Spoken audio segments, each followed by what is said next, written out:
Hello, story lovers. Welcome to Folks and Tales, your one stop channel for stories that inspire and lessons that last. Maureen went to bed that night, feeling a certain sense of peace that she had not felt in a long time. She knew that her decision was right and she couldn't wait to let Rita know. Early the next day, she woke up from her sleep with a smile on her face. She bumped into Rita the moment she opened her room door. "Oops, sorry," she said as she helped Rita steady herself. "Good morning," she said in a happy tone. Rita looked at her curiously. "Seems you had a good night's sleep?" Rita asked. "One of the best I have had in a long time," Maureen replied. "You should know why I am at your door this early. Have you thought about what we discussed last night?" Rita asked. "I have," replied Maureen as she played with the bottom of her top with her head hung low, worry etched on her face as she continued in a voice barely audible to Rita. I don't want to do it, Rita." She slowly raised her head and flashed Rita a smile as she continued. "I made a promise to God that I will not compromise myself like that.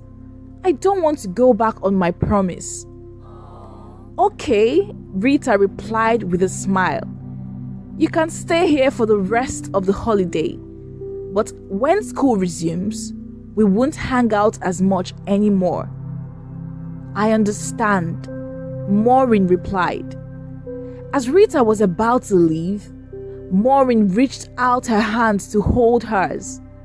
"I am so sorry, Rita," she pleaded. Rita patted her and flashed her a smile as she replied, saying, "You are still my smallie, don't worry about it."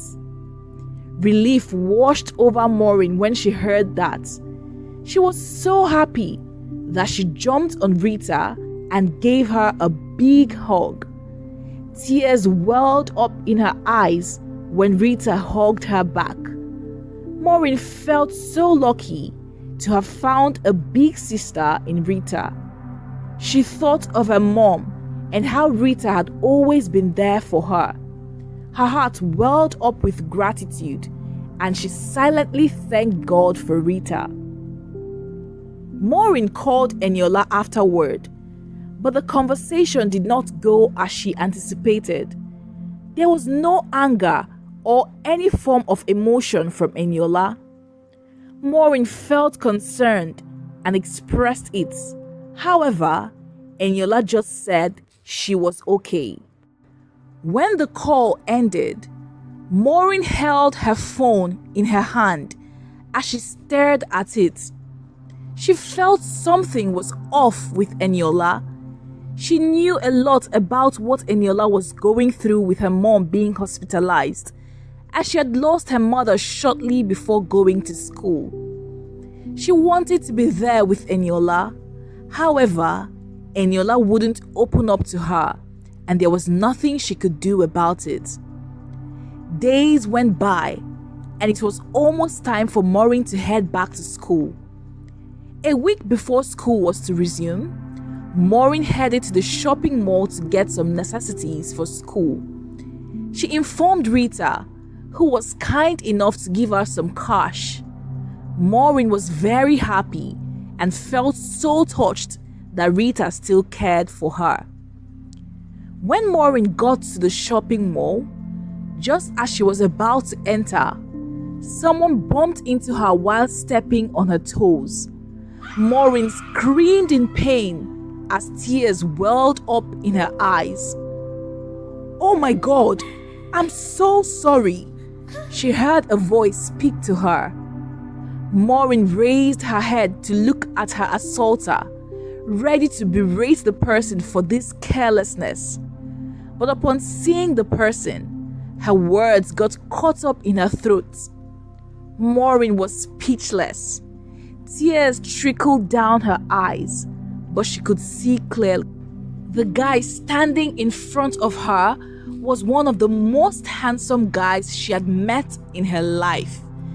He had some of the most stunning features a guy could have. What caught Maureen's attention were his grey eyes.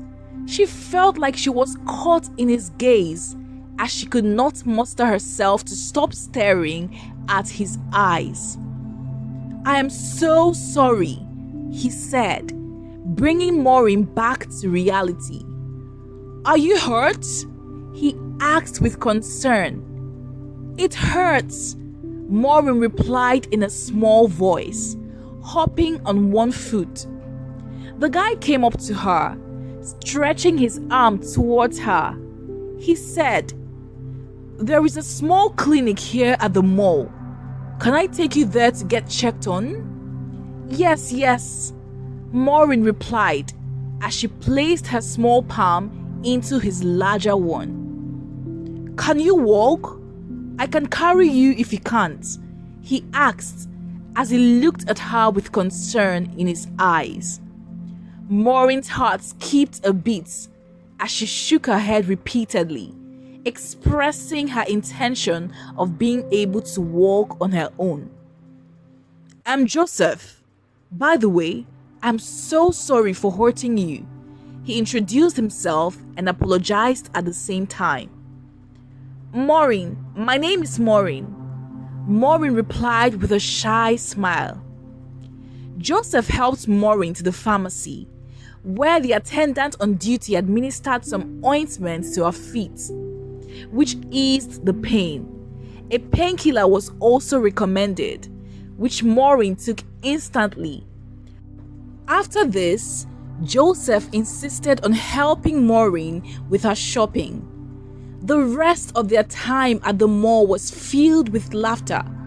Maureen's foot had stopped aching, so she could walk without aid, but Joseph never let go of her hand. He still held onto Maureen firmly as they went about the mall shopping for her. When Maureen arrived at home that evening, she hurriedly called Eniola to share her good news with her and expressed how excited she was and how it felt like Joseph was her soulmate. Eniola advised her to be careful and take this slow. Maureen wanted to chat more with Eniola, but Eniola said she had other stuff to do. Maureen was a bit sad about this, and she pondered about Eniola's recent behavior. She felt like Eniola had distanced herself from her, and she could not put her finger on it yet. But there was this feeling that was gnawing at the back of her mind, that Eni and her had grown slightly distant. Rita did not come home all through the day, and she texted Maureen to let her know that she was traveling and wouldn't be able to go back to school together with her.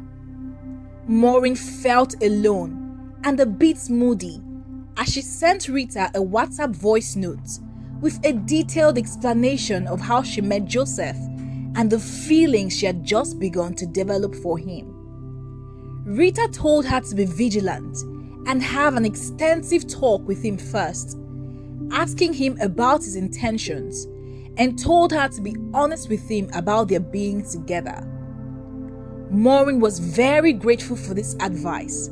She was happy that Rita did not condemn her for liking and wanting to be with someone, as she had noticed that since she rejected Rita's daddy, their relationship had been off.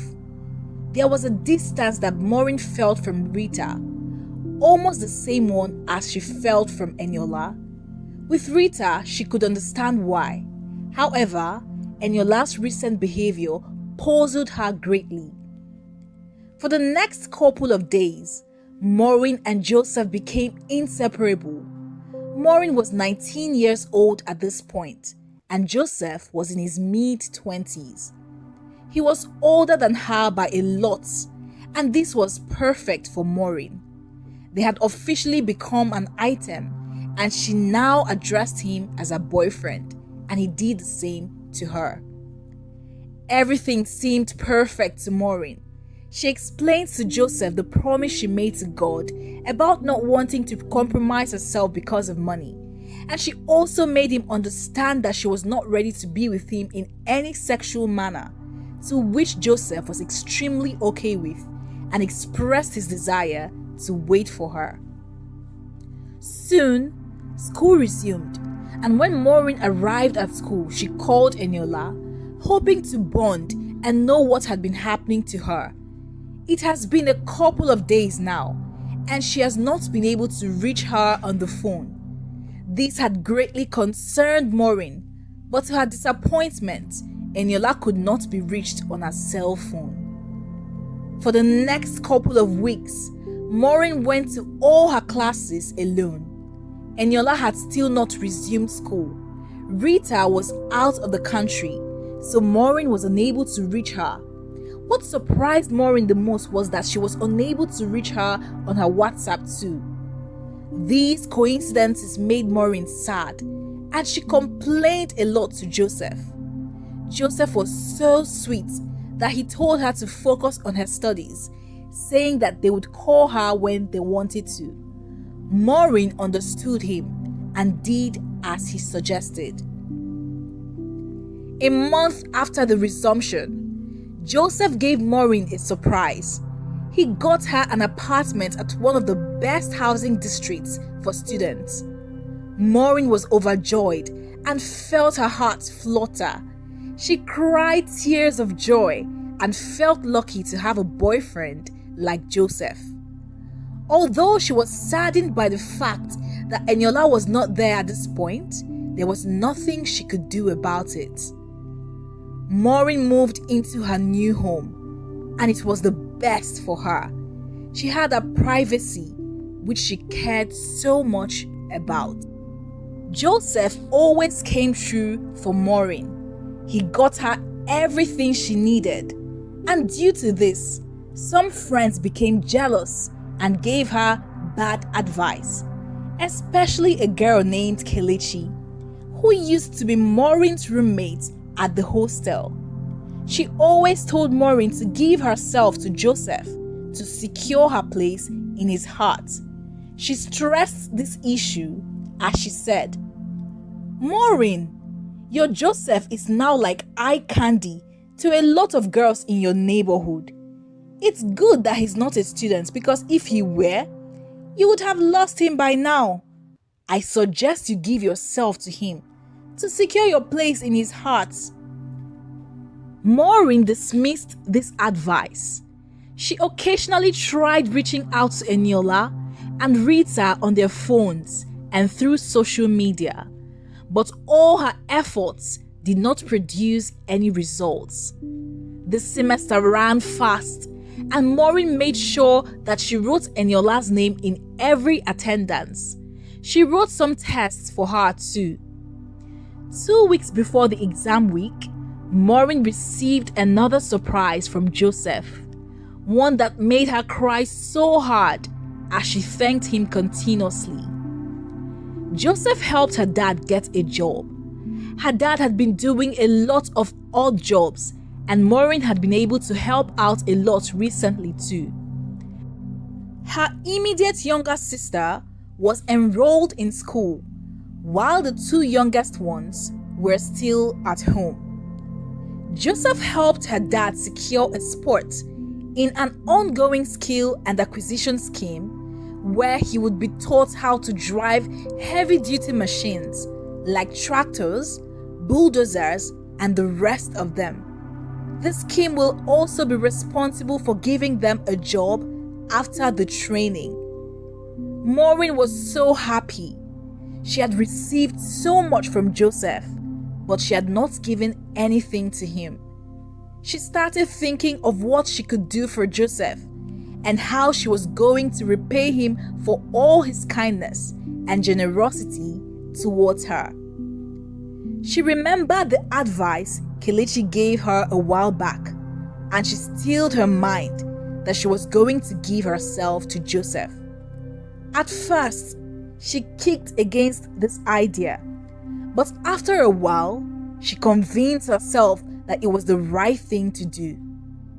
A few days before the start of her first semester exams, Maureen called Joseph over. She told him she had a surprise for him. When he came over, Maureen acted so shyly.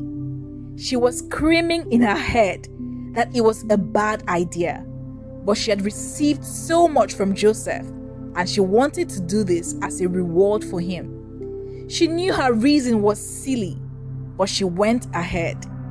When she made her move, Joseph understood and he asked her if she was sure about her decision. He reminded her of his promise to her and told her that he would never force her if she was unwilling. Maureen nodded her head repeatedly like a chicken pecking rice off the floor. Seeing her trademark nod elicited a hearty laugh from Joseph, and that night, Maureen lost her virginity to Joseph, a decision she would come to regret for a lifetime. The first week of the exam was pretty relaxed for Maureen, as she had only 2 papers that she was to write towards the end of the week. A day before her first paper, Maureen was studying at the school library when she received a WhatsApp message from an unknown number. She opened the message and what she saw shocked her so badly that she gasped out loud in alarm and almost dropped her phone to the floor. A girl was sitting close to Maureen, and when she heard her, she looked at Maureen. But Maureen quickly packed up her books and hurriedly fled from the library. On her way home, she tried calling Joseph several times, but to no avail. She could not reach him. Maureen's heart was beating furiously as she sent him a series of messages on all platforms, but none of the messages delivered. When Maureen got home, there was a package on her coffee table. When she opened it, what she found made her heart drop as she collapsed to the floor, crying. The contents of the envelope were explicit pictures of her and Joseph together. A similar video was sent to her phone. Maureen was confused by all of these. Just as she picked up her phone to call Joseph again, a call came from Eniola. Relief washed over her as she picked up the call, but Eniola's words rendered her speechless. Maureen, I am so sorry. Please, just do whatever she asks of you, Eniola pleaded before ending the call. What?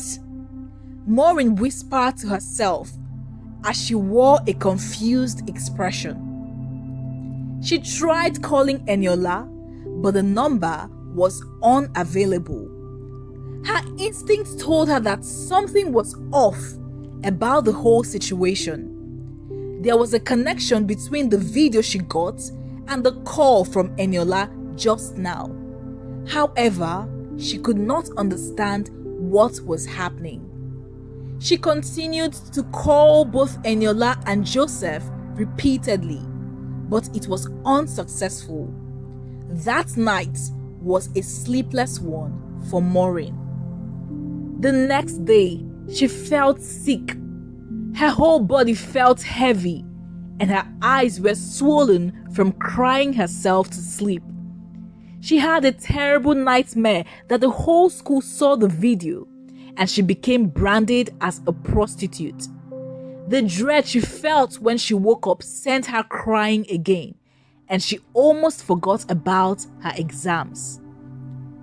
When she got to school, at the exact moment the invigilator entered the hall, Maureen felt her phone vibrate, and what she saw made her heartbeat increase. She felt dizzy instantly.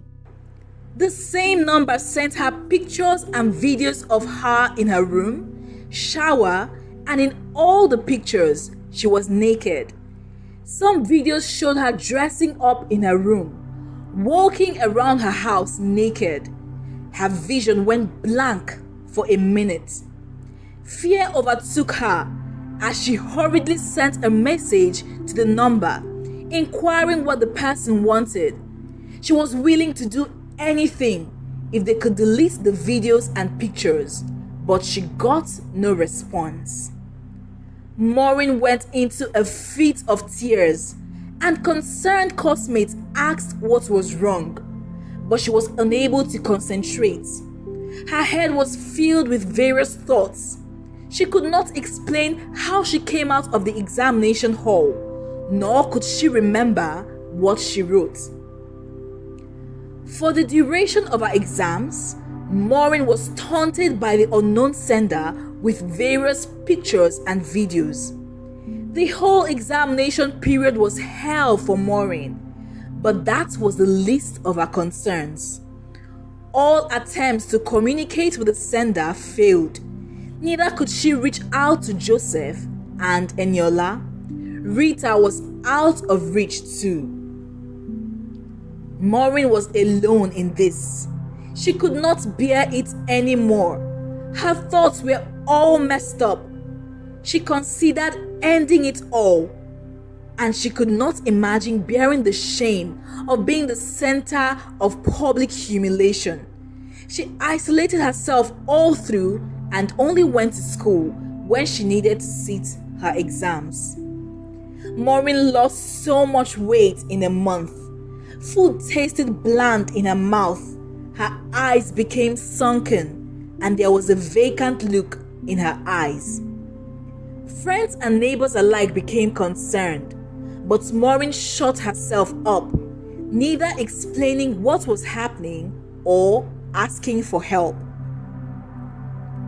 The day after her last paper, she received a message from an unknown number which contained a place and date for the meeting. Maureen did not think about any kind of harm that may come to her at that moment. The only thing she felt was relief that the anonymous sender was willing to meet, and she was willing to give everything she had. The meeting place was at a hotel. When Maureen arrived at the place, she was led by an attendant to the rooftop bar.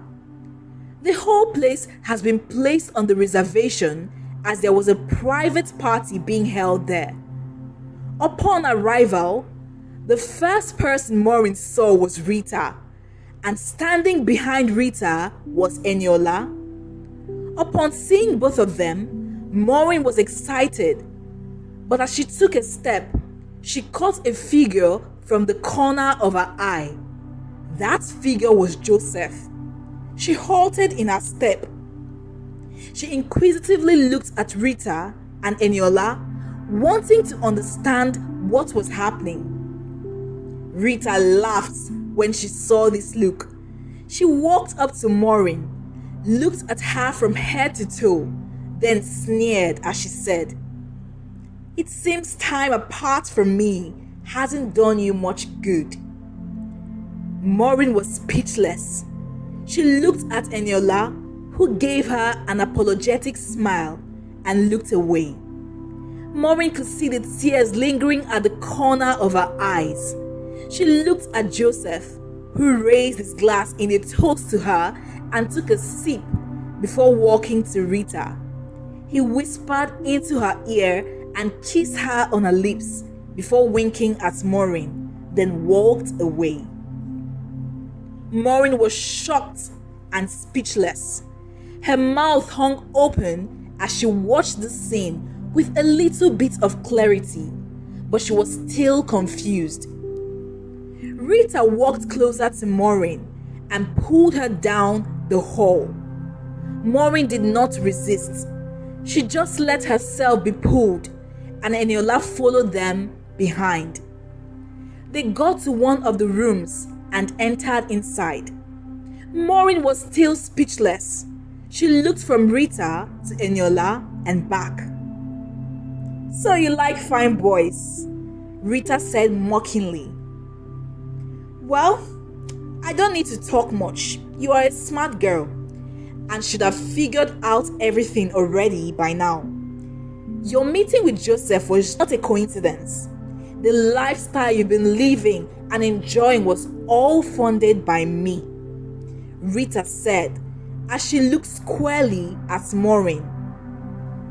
On hearing all of these, Maureen slumped to the floor. The tears came out uncontrollably. "Why?" she asked. "Why?" Rita asked in a condescending tone. "You dare tell me you made a promise to God? Let me ask you, when you opened your legs for Joseph, were you upholding your promise?" Rita asked in a mocking tone. "Everything was orchestrated by me, my dear Smalley. I have your videos and pictures, and this means that I own you now. You and this one here," Rita said as she pointed at Eniola. "I worked too darn hard on both of you. I would have loved it if you came of your own free will, but either way is fine with me. Eniola will fill you in on the details," Rita said before leaving the room. Maureen looked at Eniola in a confused manner. "I'm sorry, Maureen. As you can see, Rita is not who we think she is," Eniola said. "My mom," she sniffed as tears flowed out freely. "My mom was diagnosed with lung cancer," Eniola said. "Eni, why?" Maureen started, but Eniola cut her off with a wave of her hand. "The doctor said it was stage 4 cancer, Maureen. I needed money. I could not sit and watch my mom die. I called Rita and she told me what I had to do to get money. That was before she introduced you to her daddy. I had already compromised myself, Maureen. And just like you, she has incriminating evidence against me. Eni, why did you not tell me any of this?" "No need to answer that," Maureen said, amidst tears. Eniola went further to explain to Maureen why she did not resume school that semester. And it was all because she traveled with Rita for a gig. She ended the whole story by saying, "It has been an experience for me, Maureen. I never imagined myself on this path. I wish we had never dined with the devil that day. I'm so sorry, Maureen." Maureen looked at her and asked, "You mean Rita has your nudes and sex tapes too?" "Yes, she does," replied Eniola. "Is there no way to get out of this? Can't we report to the police?" Maureen asked.